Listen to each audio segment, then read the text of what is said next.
What's up, everybody? Welcome to Podcast Now. I'm Alex, and in this video, I want to talk about Darth Vader in Star Wars Jedi Survivor and ask the question, will he be in this game? And this one's a tough one. I would say leading into the game, before we start to really get it, right? When we were in that in-between where we knew a sequel was coming, but we really didn't know anything about it, I actually would have probably very easily said yes. I think Darth Vader is going to be in it. Not as a main villain. I think probably at the end of Fallen Order, once you do it, maybe my initial reaction was, okay, I think they can make this work where he could be like the primary villain of the next game. With that being said, do they need to, right? There's this whole always debate online of the reliance or dependence on Darth Vader, right? So you can always go down that path. But I would say as time has gone on, my opinion has been more, well, I think he could be in it, but probably just not as the main villain. Now, we kind of see a little bit of where the story is going to take us in Jedi Survivor, the general idea of what's happening to Cal and gang.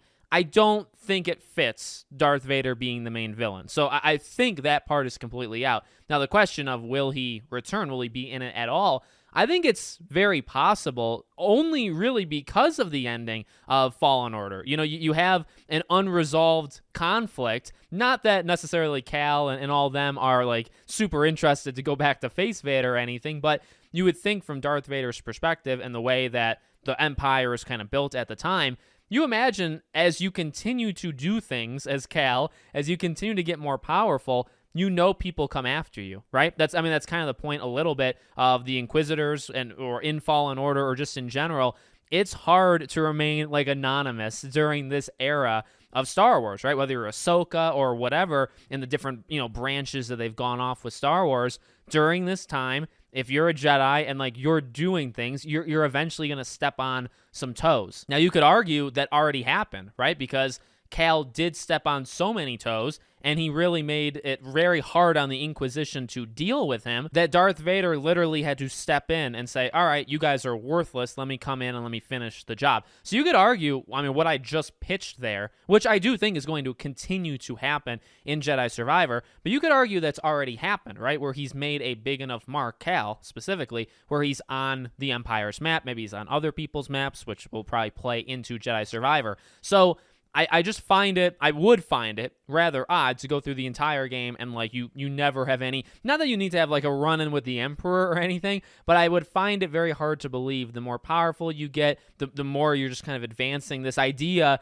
that there's a little bit of hope, right, in the galaxy, all that kind of stuff, that you wouldn't try to get snuffed out or other people wouldn't try to do it to you. And I think Darth Vader would become a part of it. Plus, again, I generally understand the idea of the, over-reliance. You don't always need Darth Vader, maybe in the same way as the Joker, right? You don't always need the Joker to be the villain for Batman in a video game. You don't always need Darth Vader to appear. With that being said, it was an epic scene at the end of Fallen Order. I would 100% take that, not that exact thing, right? You obviously have to play it out differently, but I think having him in Survivor probably doesn't take away from it. I don't think you would feel cheapened. I don't think it would cheapen the impact of, Fallen Order. Now, an issue you do run into, right, is, well, you can't do anything to Darth Vader, right? Like, you could battle him, and you could go like the Force Unleashed route, but I get the sense, right, that that's absolutely not what they're going to do. So you can only do so much from your end, from Cal's end. You can only defend yourself against Vader so much. Obviously, you can't really take him to school because it's just not going to work out that way. But also, you have the flip side where then you're putting yourself more at danger, right? Because how many times would Cal survive that? How many times would Cal live to be able to tell the tale of facing off against Darth Vader? The more you do it, that is where the cheapening, right, would start to come. Because if you keep running into him and things continue to not happen, namely, you die or, something bad, very bad happens to Cal or some of his friends. If that stuff continues to not happen, you cheapen it. And also in the universe that we're in, it's literally kind of built into the lore that you would imagine the more you run into this situation, well, who's going to win? Well, one guy, you have a background of, what Darth Vader goes on to do. The other guy, you don't. Even though Cal, I do believe, right, based off rumors, they may want to give him a show on Disney Plus and stuff. So I think they want to make Cal a more important figure.